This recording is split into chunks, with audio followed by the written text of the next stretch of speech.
আসসালামু আলাইকুম। সবাইকে ওয়েলকাম করছি ক্রিপ্টোকারেন্সির আজকের মার্কেট আপডেট ভিডিওতে। আমরা যদি মার্কেটের দিকে তাকাই সেক্ষেত্রে আমরা দেখতে পারবো যে বর্তমানে বিটকয়েনের চাইতেও ইথেরিয়াম কিন্তু ভালো পারফরম্যান্স করা আরম্ভ করে দিয়েছে।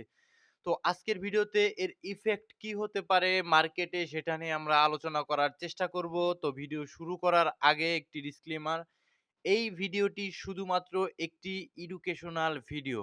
সুতরাং ভিডিও থেকে কিছু শেখার চেষ্টা করবেন।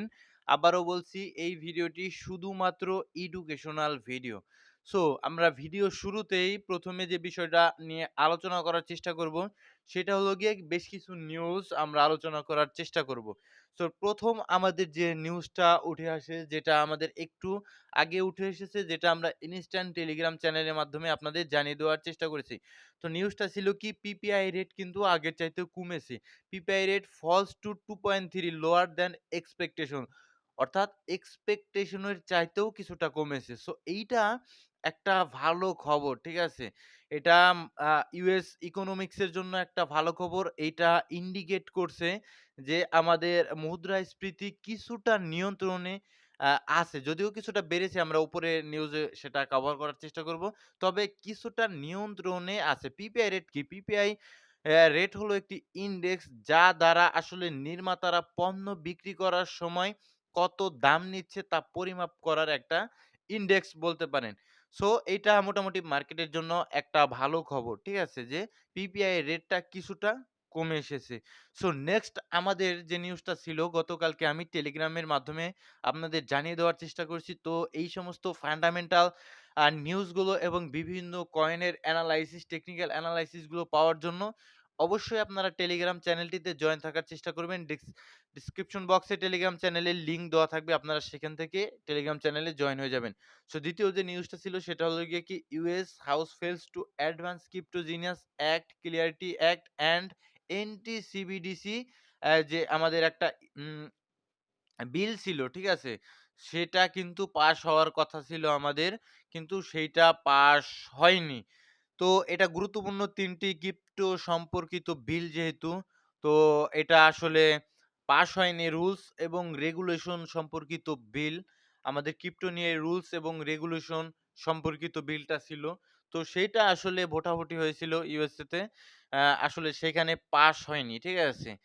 তো এটা আমাদের কি ইন্ডিকেট করছে? এটা আমাদের ইন্ডিকেট করছে যে ক্রিপ্টোতে আরো কিছুটা সময় আমেরিকার লাগবে যে তারা একমত হবে। তো আপাতত আ আমেরিকান সরকারের পক্ষ থেকে তো এটা কিন্তু দ্বৈত আচরণ দেখা যাচ্ছে, যে মোটামুটি আ কেউ ভোট দিয়েছে এর পক্ষে, কেউ এর পক্ষে ভোট দেয়নি বিলটি পাস করার ক্ষেত্রে। তো এটা পরবর্তীতে হয়তোবা কিছু চেঞ্জ এনে এগেইন কিন্তু আবার আ আ বিল সেখানে কিন্তু উপস্থাপন করা হতে পারে ইউএস এর হাউজে। তো আ পরবর্তীতে দেখা যাবে যে এটা পাস হয় কিনা। তো আপাতত এটা পাস হচ্ছে না, এটা বলতে পারেন আপনারা।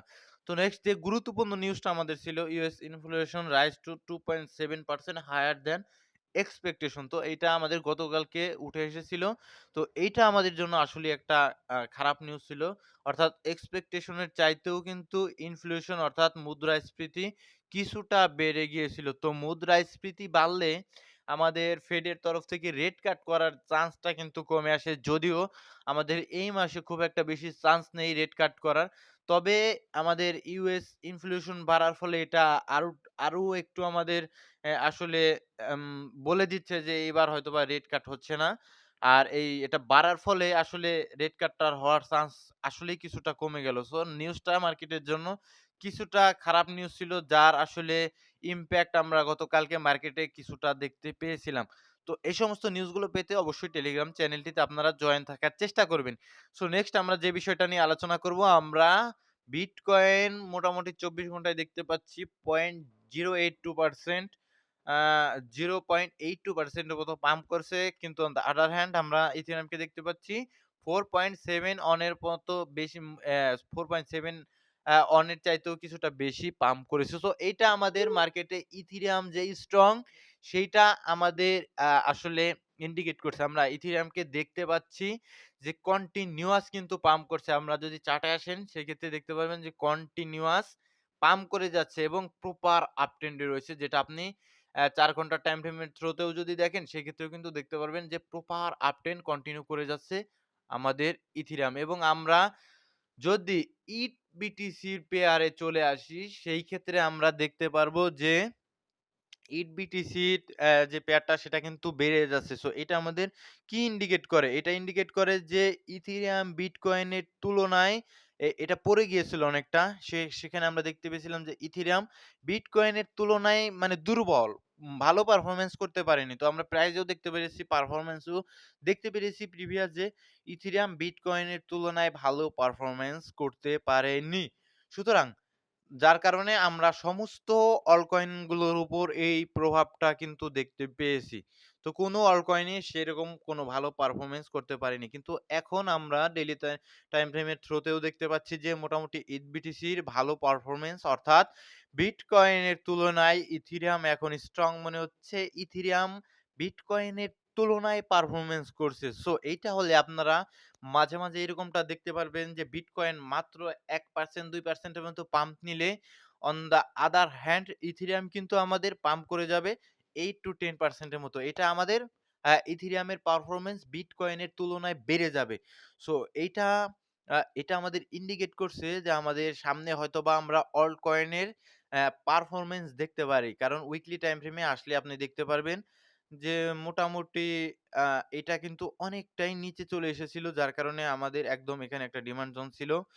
সো ডিমান্ড জোনটাকে ট্যাপ করে মোটামুটি উপরের দিকে উঠে আসছে। সো প্রিভিয়াস আমরা দেখতে পেয়েছি যে নিচের দিকে পড়ে গিয়েছে অনেকটাই। যার কারণে আমাদের এই সমস্যাটা হয়েছিল। এখন কিছুটা উপরের দিকে যদি আপ ট্রেন্ড কন্টিনিউ করে উইকলি টাইম ফ্রেমে লাইক এই যে এত উপরের দিকে যদি উঠে আসে, সেই ক্ষেত্রে আমরা ইথেরিয়ামকে অল টাইম হাই এর উপরে হয়তোবা দেখতে পারি, কোনোভাবে ফাইন্যান্সিয়াল কোনো অ্যাডভাইস নয়, এবং আরো অনেকটা উপরে যাওয়ার সম্ভাবনা কিন্তু ক্রিয়েট হয়ে যায়। ঠিক আছে?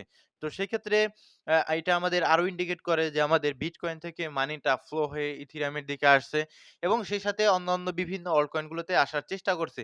সো এটা যত বেশি পাম্প করবে ততই কিন্তু আমাদের জন্য ভালো। এটা আসলে অলকয়েন গুলোর জন্যই আমাদের জন্য ভালো। ঠিক আছে? সো ডমিন্যান্স আসলে উইকলি টাইম ফ্রেমে দেখতে পাচ্ছেন যে অনেক উপরে একদম up trend, proper up trend continue করে একদম উপরের দিকে উঠে এসেছে। নাও কারেকশন এ আছে। যদি ডেইলি টাইম ফ্রেমের থ্রুতে আসেন সেক্ষেত্রে আপনি দেখতে পারবেন যে মোটামুটি আমাদের একটা ডিমান্ড জোন এটাকে ব্রেকডাউন দিয়ে দিয়েছে। এটা অনেক আগের ডিমান্ড জোন। এটা ওকে কিন্তু ব্রেকডাউন দিয়ে দিয়েছে। সো এখন কিন্তু স্লোলি এই ডিমান্ড জোনটাতে প্রবেশ করতে পারে।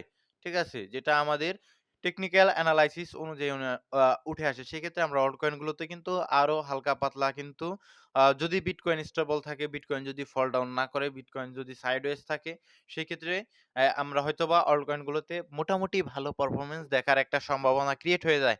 ঠিক আছে? তো আমরা যদি চলে আসি ক্রিপ্টো বাবলের থ্রোতে মেক্সিমাম অল্ট কয়েন গুলো মোটামুটি একটা পাম্প চলে এসেছে। বিশেষ করে মিম কয়েন গুলো আ একটু ভালো পারফরম্যান্স করেছে।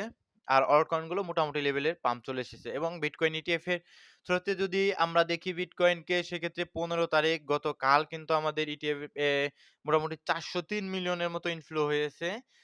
যেখানে BlackRock বাইং করেছে। BlackRock কিন্তু ভাই অনেক প্রফিটেবল। ঠিক আছে? যেটা প্রিভিয়াস আমি টেলিগ্রাম চ্যানেলে আপনাদের জানিয়ে দেওয়ার চেষ্টা করেছিলাম। অ্যান্ড গতকাল যদি দেখেন ইথেরিয়াম, এই যে দেখুন ইথেরিয়াম মোটামুটি ভালো লেভেলের বাইং কিন্তু আস্তে আসা আরম্ভ করেছে। একদম কন্টিনিউয়াস, কোনো সেলিং আসছে না। এবং আগের চাইতেও অনেক কিন্তু বেশি ইনফ্লো হচ্ছে ইটিএফ এর থ্রু থেকে। সুতরাং ইথেরিয়ামের সামনে হয়তোবা ভালো করার চান্স রয়েছে। কোনো ফাইন্যান্সিয়াল অ্যাডভাইস নয়, এবং ইথেরিয়াম পারফরম্যান্স করলে অবশ্যই আমাদের সেই সাথে অল্ট কয়েন গুলো পারফরম্যান্স করার চেষ্টা করবে। ঠিক আছে? এইটাই বাস্তবতা।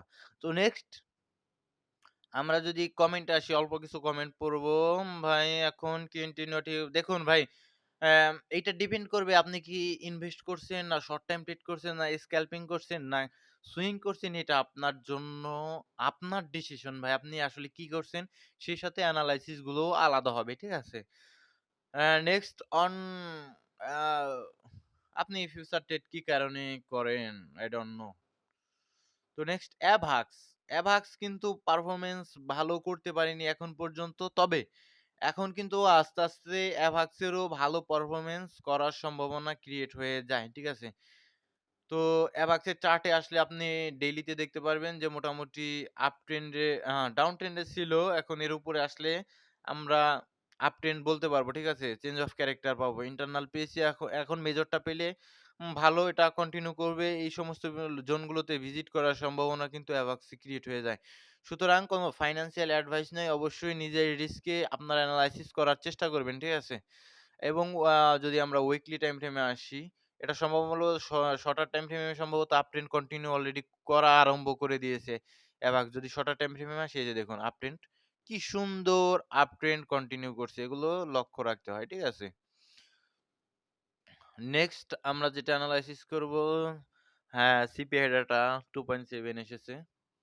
ব্যানানা স্টিরিয়ন এগুলো এটা মিম কয়েন ভাই কি বলবো এটা দেখুন অনেক উপরে উঠে গিয়েছিল একদম টোটালি মিম কয়েন এটা টোটালি টিম থেকে ম্যানিপুলেশন করা হয়েছে অনেক উপরে নিয়ে গিয়েছিল সেখানে বায়ার পেয়েছে সেল দিয়ে দিয়েছে। এখন এটাকে কি বলবো ভাই কি প্রজাতির কয়েন আপনি বললে খুশি থাকেন সেটা আপনি বলতে পারেন। সো সকলে ভালো থাকবেন, সুস্থ থাকবেন আর অবশ্যই টেলিগ্রাম চ্যানেলটিতে জয়েন থাকার চেষ্টা করবেন বিকজ মার্কেটের ইনস্ট্যান্ট যে সমস্ত আপডেট সেগুলো আমি টেলিগ্রাম চ্যানেলে জানিয়ে দেওয়ার চেষ্টা করি আপনাদের। যেগুলো কিন্তু ভিডিও আকারে আপনাদের ইউটিউবে দেওয়া সম্ভব হয় না। সেটা আমি টেলিগ্রাম চ্যানেলে এবং বিভিন্ন কয়েনের এনালাইসিসও কিন্তু এখানে আমি শেয়ার করে থাকি। তো অবশ্যই অ্যা আপনি টেলিগ্রাম চ্যানেলটিতে ডেসক্রিপশন বক্সে লিংক দেওয়া থাকবে জয়েন করে নিবেন। আর এই ভিডিওটি কোনো এডুকেশনাল ভিডিও নয় শুধুমাত্র সরি এই ভিডিওটি শুধুমাত্র একটি এডুকেশনাল ভিডিও। ঠিক আছে? কোনো ফাইন্যান্সিয়াল অ্যাডভাইস নয়। সুতরাং ভিডিওটিকে এডুকেশনাল ভিডিও হিসেবে দেখার চেষ্টা করবেন। তো আসসালামু আলাইকুম ওয়া রাহমাতুল্লাহি ওয়া বারাকাতুহু।